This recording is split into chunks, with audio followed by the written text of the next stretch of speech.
What's up, everybody? Welcome back to another episode of Joe Patrick on football. Not going to be too long of an episode today. Just kind of want to do an end of the week wrap up a little bit, some final thoughts before we head into this game on Sunday between the Falcons and Washington Commanders. And first of all, I think I just want to say it's obviously been a tough week, a cynical week, not for the players I'm talking about. I'm just talking about just the general vibes on social media, how it's been for fans. I'm sure if you're a Falcons fan and you go to YouTube to watch shows like this or, national media kind of break down the Falcons, it's been obviously a lot of negative. We've talked a lot about that on the show this week. And I just want to say, like, that kind of stuff can make you feel, obviously, it's like, it doesn't make you feel good. It doesn't make you feel good to see the team get absolutely boat raced like they were last week in Carolina in a game they should have won and lost by 30. But something that I mentioned when I was on the radio on 929 The Game yesterday with the midday show, Randy McMichael and Abe Gordon was filling in for Andy Bunker, was that, this Falcons team is funny. It feels like just when you think that they have no chance of winning, that they're down, that they come back and they surprise you and they put in a impressive performance. And I think that that's just kind of the way of the NFL. It's such a competitive environment. It's such a competitive league, week to week. Just because you lose and you kind of, again, get blown out in unexpected fashion like they were last week does not mean that it's all over, at least for the immediate future. I think that game shed some light onto, maybe some legitimate concerns about this team being able to be competitive week after week after week, and that leading them to the kind of success that they want come the end of the regular season. But I do think that, a week like you had the game and then what that means for you during the practice week and in the meeting rooms and just kind of, you get that sharper focus. I think it can lead to, much improved performance against Washington. And I would not be surprised to see this team potentially win this game. And if we look at the Vegas line, it's basically not much more than a coin flip. Vegas has the Falcons as 1-point underdogs in this game. So, they are saying that they do think the Commanders are generally a better team than the Falcons, which I think is totally right and fair at this point in time.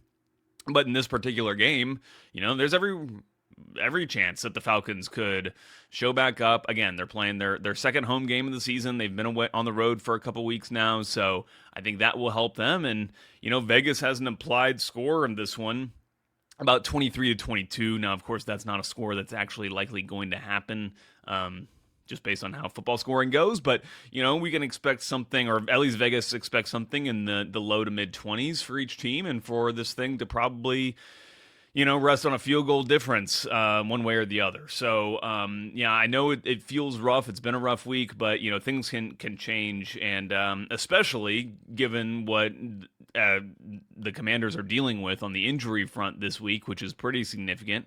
Obviously, the most impactful potential player involved in the injury list is Jaden Daniels, who missed last week's game. He's been limited in practice both days this week. I don't have the Friday injury report yet because I want to get this out to everybody, but I think that based upon the fact that he has been limited and he hasn't missed a practice, I would venture that means he's going to play. I would imagine that he probably is going to carry some sort of questionable designation, some sort of injury designation going into this game, just to kind of keep the Falcons on their toes between who's going to be the starter there. But ultimately, it seems to me like he would play. I've kind of seen some Washington Commanders reporters and fans talking about some of the video footage of him in practice, saying that he looks good, dealing with that knee injury that he's got. So that's a big one, and it certainly will impact the game if he's not able to play. But I would certainly think the Falcons are expecting him to play at this point, given what he's practiced. But there's other injuries that Washington's going to have to contend with. It looks like Terry McLaurin's going to be out of this game, which is obviously massive as Jaden Daniels' number one target. Having said that, he didn't really need much of Terry McLaurin when the Commanders beat the Falcons in Week 17 last year, so that doesn't necessarily mean this passing game is going to be completely ineffective. Noah Brown, another receiver, is also going to be out. And importantly, Bill Krosky-Merritt's going to be out, looks like, for the Commanders this week, and they don't have nearly as much depth in that running back room as they had last year after they traded Brian Robinson away to the San Francisco 49ers. So they are certainly dealing with some missing pieces offensively, and that was obviously going to help the Falcons. But it's not going to make this obviously an easy game regardless based on what we saw from the Falcons. They're going to have a massively improved performance. And with that said, I guess we could talk about the injuries for the Falcons, but they're not nearly as much. I mean, there are several players who are on the injury list this week because they've been limited in some form or fashion in practice this week. But even guys like James Pierce Jr., who was missing some practices last week and ultimately ended up playing, he's been limited and practiced both days this week. The only players who have missed practice this week are A.J. Terrell, who we knew was week to week and was likely not going to play this week. Nate Carter, who was returning kicks for the team last week, has had a hamstring, so he has not played. And Kadero Hodge, which, that could be an impactful one on special teams, but he has been out with a groin injury both days, Wednesday and Thursday. So all three of those players, I would say, look likely not to play, especially A.J., obviously. So with that said, let's just kind of get into some of my keys to the game, and then we'll just get out of here. Again, it's nothing too special in these either, but it is worth noting. I'm not going to talk at all about in these keys. We know that Michael Penix has to have improved performance. That's not a key to playing well. I think what is a key to getting Michael Penix to be able to have an improved performance and allow him to play better is for this team to be able to run the ball against these two high safeties. It's something that I've asked Zach Robinson about this week, and he's not just this week, but this season, and he reiterated it again this week when I was asking him about some of these looks that they're getting. And, he said that he's frankly surprised that these teams are playing such off coverage, saying that, they're protecting your, two high safeties protecting 35 yards deep. And if that's the way that teams are defending you, you have to be able to run the football. And I know that this team, like Bijan Robinson, and not necessarily that it would have been his fault, but just the running game in general wasn't under a lot of scrutiny coming out of the Carolina game because the passing game was so inept. And the team tried to come out and be a pass-heavy team after having been run-heavy against Minnesota. I think that was part of the game plan, which was to pass the ball around a little bit more. And I think that in this one, you got to kind of come out with that same mindset that you had in Minnesota, saying that, our offensive line and running game has to be the thing that carries the day for us offensively and not just lean on Michael Penix to have this 180-degree turnaround. Obviously, they want him to have that 180-degree turnaround, but I think that that's only going to be possible if this Falcons team is able to punish the Commanders if and when, because I don't expect them to change at all from what has worked against Michael Penix so far this season with playing these deep, these two high safety looks, this kind of cover four coverage shell at pre-snap look, just to give Penix the idea that there's not going to be anything open downfield and that he's going to have to check things down, and he's going to have to make those post-snap, reads to identify when he can actually go downfield, because they won't just stay in that cover four zone drop stuff all day long. They will rotate out of that, and Michael Penix has got to make the right reads to be able to attack that. But that will be much aided if they can get this run game going, get themselves in some easier to manage down and distances, and especially in the red zone. If and when, if they're able to get in the red zone, I do expect them to get in the red zone this game, unlike the previous game. Running that ball in the red zone effectively is going to be so important in terms of getting them touchdowns and even getting Michael Penix potentially a passing touchdown to a wide receiver or tight end, which I know obviously everyone from the fans to the staff to the players themselves are very much rooting for and looking forward to making happen this week after it's not happened so far yet this season whatsoever. One of the other keys, and I'm thinking about what kind of hurt the team when they played in that Week 17 game last year. You cannot give Jaden Daniels any free first downs, and I can't help but wonder if that game would have turned differently last year in a number of different ways, but one of the key ones was D'Angelo Malone getting a penalty on, I think it was a 3rd and 20 or maybe even longer than that, on an illegal contact, which was ticky-tacky to be sure, But it was by the rule of the law a penalty, and you just cannot give up any of that to a Jaden Daniels. That's going to be tough enough to stop on third downs, and from picking up those kinds of scrappy first downs in those situations, like the team saw Baker Mayfield do against them in Week 1 this week. So it's important to play penalty free, and unfortunately for the Falcons, they've not really played penalty free. A lot of their penalties have come more offensively and pre-snap.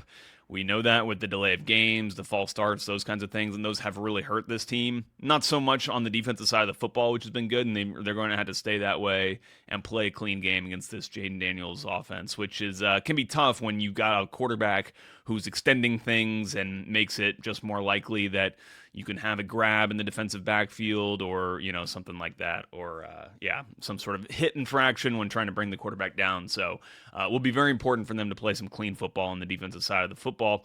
Another key is obviously, again, thinking back to that game, what hurt them? The fact that they couldn't make a 56-yard kick at the end of that game to win it in regulation. That sent the game to overtime after Riley Patterson's kick came about 10 yards short of the goalposts. So you gotta, obviously be good in the special teams area, and it's particularly important for this Falcons team considering that they have not been good at all on special teams so far this season, just like they were not good on special teams last year. We don't know exactly who the kicker is going to be. John Parker Romo was 0 for 2 last week after going 5 for 5 in his debut against the Vikings. Ben Sauls, a first-year kicker out of Pitt, was signed this week and has reportedly been competing with him in practice. So we don't know who's going to kick, but whoever it is, I believe it will be Parker Romo just because he has the experience coming into it. He's going to have to kick better. And, it's never easy when you're coming off a performance like he had last week, kind of knowing that if he misses another kick, it might be over for him. And so that's kind of a whole nother psychological hurdle that he's got to be able to clear in this game, but going to be very important. And then obviously, coming out of that Panthers game, like kicking the kickoffs. And it helps that it looks like Jamal Agnew can play in this game potentially. He has been a limited participant in both the practices this week. They certainly have missed him. And I got to hold my hand up and say that I underrated his value to the team in training camp, where I was considering him a kind of surprise cut. But clearly they need somebody who has experience on these kick returns, can at least cleanly field some of these balls. And it will be interesting to see if the Commanders have a kicker who would be able to replicate in any way what the Panthers kicker was doing. I forget his name, but doing these knuckleball kickoffs, which really obviously confounded this Falcons return team. And there's not a jug setting for practicing that, so I don't know exactly how much experience the Falcons returners would have.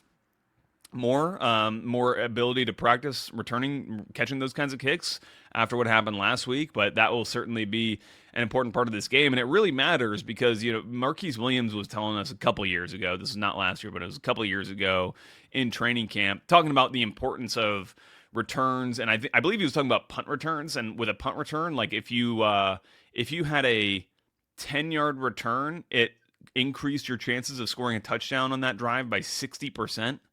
And if you have a 20-yard return, it increased it by like 80% or something like that. So these things really, really matter. And fumbling those kickoffs, as simple as that sounds, put themselves in really bad field position to start a lot of those drives. And they're going to need to be better. They got to have better field position in general in this game than they've had in the past. All right, getting back to like the defense when we were talking about playing clean, whatever, against Jaden Daniels' offense.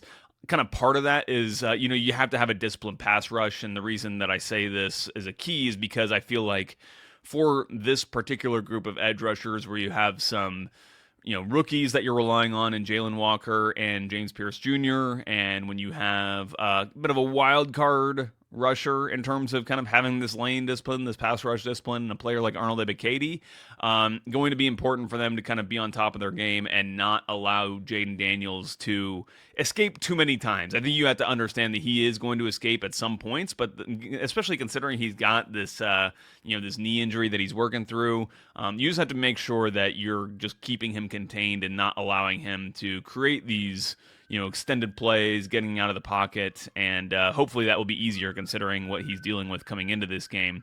And then the last key that I have, again, is on defense. I'm kind of avoiding the offensive keys because it's obvious what they need to do offensively, especially in the passing game. But last one is just I'm looking forward to this Billy Bowman versus Deebo Samuel's potential matchup that we have. Now, it will be interesting to see if Deebo continues to be this kind of slot receiver, considering the injuries that Washington has in this game with Terry McLaurin and Noah Brown likely missing. But I would think that Deebo, even if those players are both out, I would think that Deebo, he is that kind of that slot joker type of position, if we want to go back to the Arthur Smith, Cordero Patterson position. And I would have to think that Billy Bowman's going to be tasked with kind of tracking him around. And I think that Billy Bowman's got a size and speed profile that can do that against Deebo. Deebo is a bit of a, he's kind of a power player. I don't know if he's exactly running away from players at this point in his career. And I think that if there is a weakness for Bowman, it's more of the long speed, and I don't see that being as much of a threat against a player like Deebo. But, they can obviously be very creative with a player like him, and very easy if you are trying to guard him one-on-one to get caught up in the wash at some points if it's around the line of scrimmage or whatever it is. I'm sure they're going to be creative in trying to get Deebo the football, considering these players that they've got missing in this game on the edges. So certainly going to be an interesting game. I think that people will generally be surprised if they're just expecting the Falcons to kind of carry on from what they were last week into this one. I do not expect that at all. We can talk more maybe next week about the fact that I think that, we've already talked about it, but it's why last week was so disappointing is just that it was a very winnable game, and you just didn't show up. You didn't give yourself a chance to win that game, and you cannot not give yourself chances to win games you should be winning if you consider yourself a playoff team. So that's a big problem. But I think just going into this one singular game, I would expect very much a turnaround for the team. And I think it will just be, like Vegas is saying, and probably a close game in the 20s. And it might come down to whether the Falcons can make their kicks or not. If they make their kicks, they win. If not, they probably lose. That's why it's a key. But anyway, thanks you guys for listening. Watching. If you are listening and not watching, you can do that on 99 The Game's YouTube channel and just hit subscribe there, and it should start popping up in your algorithm. If you click like, it will probably help that. And if you're the opposite, you can just search Joe Patrick on football wherever you get your podcasts and listen to us in audio form as well. You can follow me on X at JAPatrick200, and I'll be on the radio one more time before the game starts from 9 to 11 a.m. Sunday morning. So if you're driving down to tailgate, or you're going for a morning jog, or you're in the car going to the grocery store or church or whatever, just flip us on 99 The Game. You can hear me and my fill-in host Sam Crenshaw this week talking all about this game, breaking things down, and having a little bit of fun too. So thank you guys so much for listening, and we'll talk to you after the game.